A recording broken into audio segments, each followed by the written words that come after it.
네, 안녕하세요. 심리상담 1급을 함께 공부하게 될 양효현 교수입니다.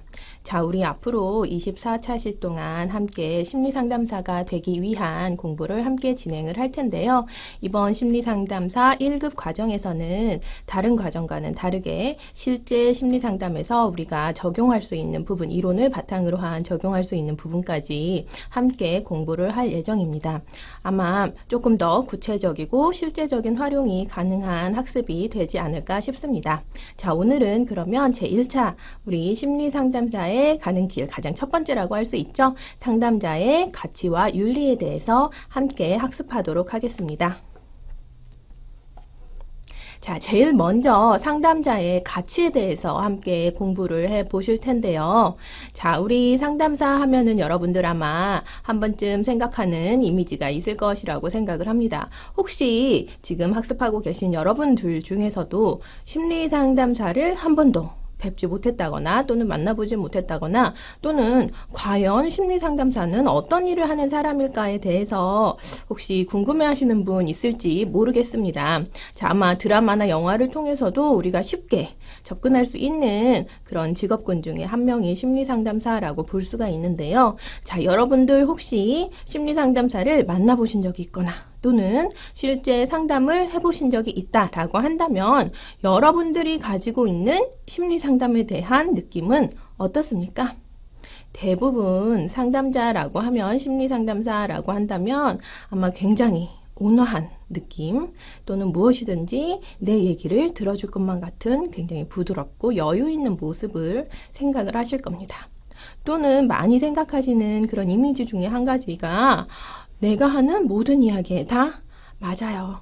그렇습니다. 라고 함께 동조를 해줄 것 같은 그런 이미지가 있죠. 자, 그렇다면 어떠한 문제를 가진 사람이라도 심리상담사는 모두 다 맞아요. 그렇습니다. 라고 동조를 해준다거나 힘을 실어주는 그런 정말 우리가 소위 말하는 착한 성품을 가진 사람만이 심리상담자가 되는 것일까요? 그렇지는 않죠. 우리가 또 생각해 보건대 심리상담사라고 했을 때 또 다른 이미지 중에 하나는 굉장히 날카로울 것 같다. 왜냐하면 나를 보고 같이 얘기를 한 순간에 1시간이 안 되는 그런 순간인데도 불구하고 나에 대해서 굉장히 분석을 아주 날카롭게 잘 하기 때문이다라고 생각을 하실 수가 있습니다.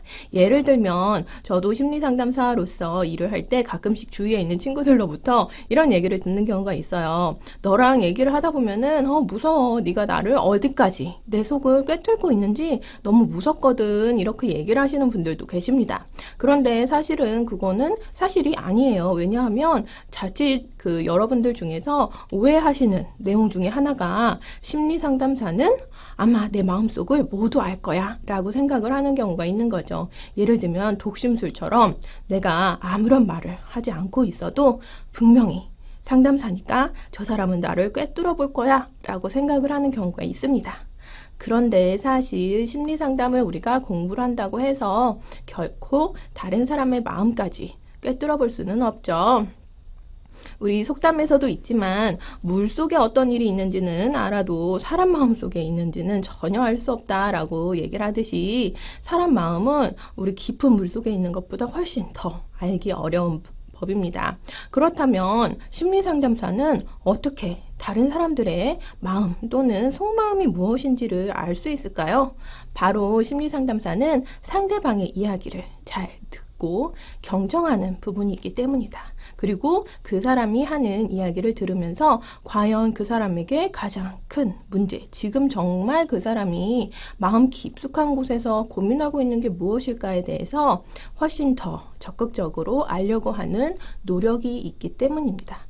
또한 도와주려는 노력이 있기 때문에 아마 많은 분들이 심리상담사와 함께 이야기를 했을 때는 친한 친구 또는 우리 부모나 형제와 함께 이야기를 할 때보다 훨씬 더 이해받는 것 같고 또한 더 많은 도움을 받는 것 같다라고 이야기를 하실 수가 있습니다.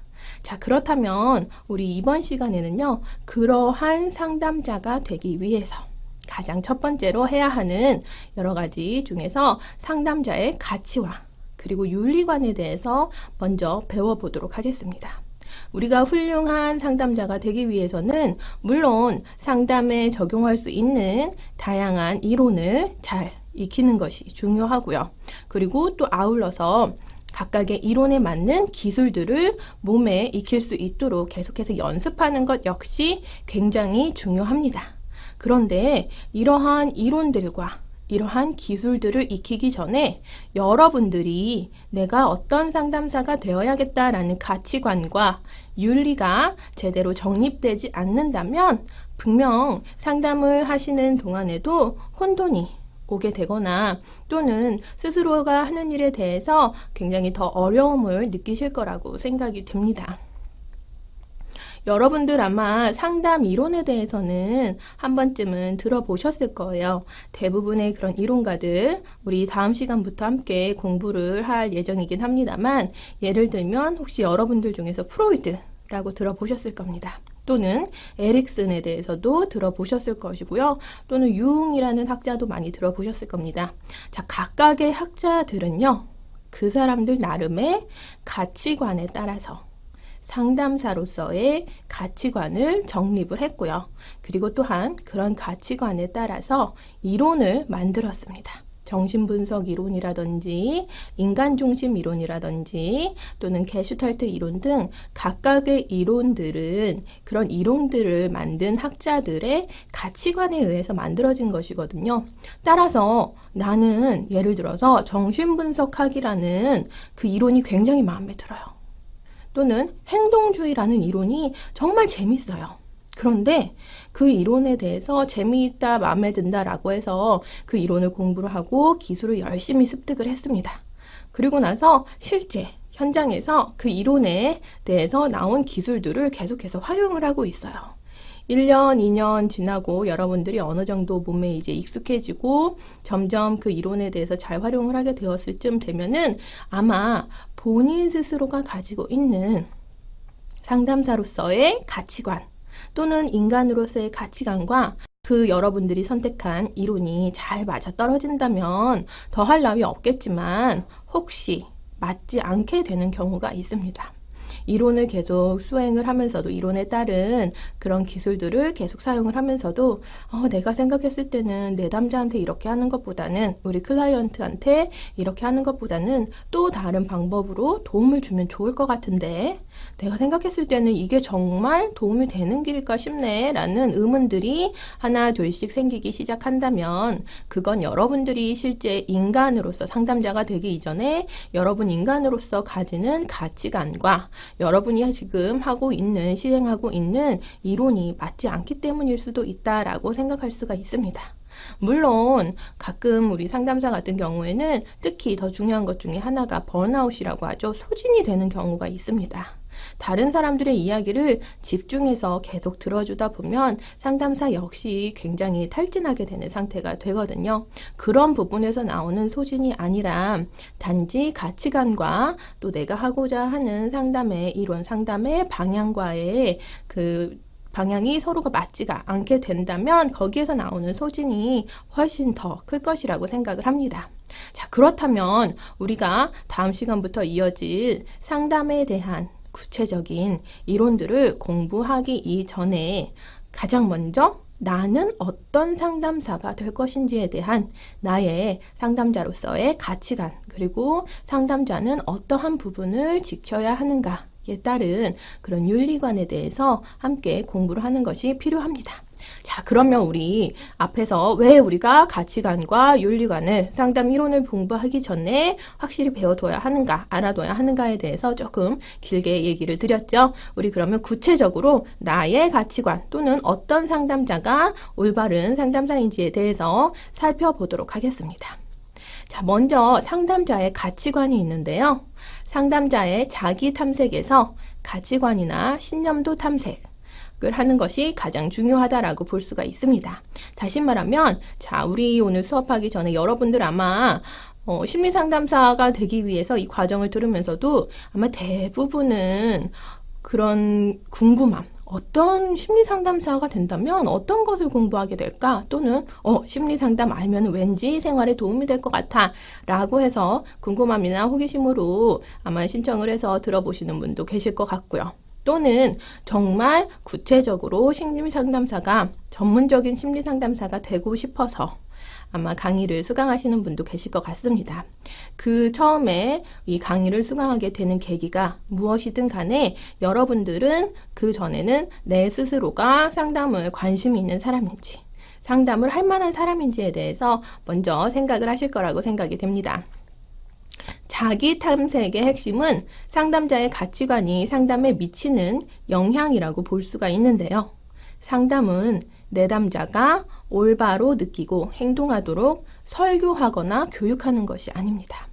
초기 상담사가 하는 가장 큰 실수 중에 한 가지가 뭐가 있냐면요. 다른 사람이 클라이언트 또는 내담자가 얘기하는 것을 들어주기 이전에 먼저 바쁜 거죠. 내가 알고 있는 그 지식을 클라이언트에게 해결을 하게 해주거나 또는 빨리 클라이언트가 잘못된 길을 가지 않도록 얘기하기 위해서 본인이 얘기하는데 너무나 바쁜 그런 초기 상담사들도 우리가 찾아볼 수가 있습니다. 하지만 상담이라는 것은 설교를 하거나 교육을 하는 것이 아닙니다. 그들에게 정신적인 도움을 주는 것이 바로 상담이라고 볼 수가 있습니다. 상담자는 내담자의 가치관에 도전할 수 있고 또 특정 행동이 폭력적이거나 행동의 결과나 대가를 증명시켜 볼 수가 있습니다. 다시 말하면 만약에 내담자의 행동이 결과가 안 좋은 결과, 폭력적이거나 또는 안 좋은 결과를 낳게 한다면 그런 부분에 대해서 현실을 직시하고 직면시켜서 어떤 일이 일어나고 있는지를 보여주는 것도 필요합니다. 상담자는 가치 중립적인 입장을 취하는 것이 가장 바람직합니다. 예를 들어서 상담자는 그 사람의 잘못을, 선과 악을 잘하고 못한 것을 판단할 수 없다는 것이죠. 그렇기 때문에 상담자는 설교를 하거나 교육을 하는 것이 아니라 내담자의 편에 서서 내담자를 이해하려고 하고 내담자를 공감하는 능력이 가장 중요하다라고 볼 수가 있습니다. 자, 젠슨과 버진이라는 우리 학자가 1988년도에 연구한 게 있어요. 그래서 그 연구에 따르면요. 다음 말씀드리는 10개의 가치관이 우리 정신상담 전문가, 심리상담사에게 긍정적이고 정신적으로 건전한 생활 양식을 갖는 데 도움을 준다라고 이야기를 하였는데요. 자, 10가지 어떤 내용인지 함께 보시겠습니다. 첫 번째는 충분한 감정 지각과 감정을 표현하는 것이 중요하다. 아무리 상담자라고 하더라도 평상시 생활이 전혀 감성을 표현하지 않고 한다면 안 되겠죠. 자신의 감정, 기쁘고 슬프고 또는 화가 났을 때는 역시 본인이 화가 난 것을 표현하는 것 역시 굉장히 중요합니다. 문제는 어떻게 잘 표현하느냐에 따라서 달라지겠죠. 자, 두 번째는요. 자유로우며 책임 능력이 있다는 인식입니다. 다음 스트레스에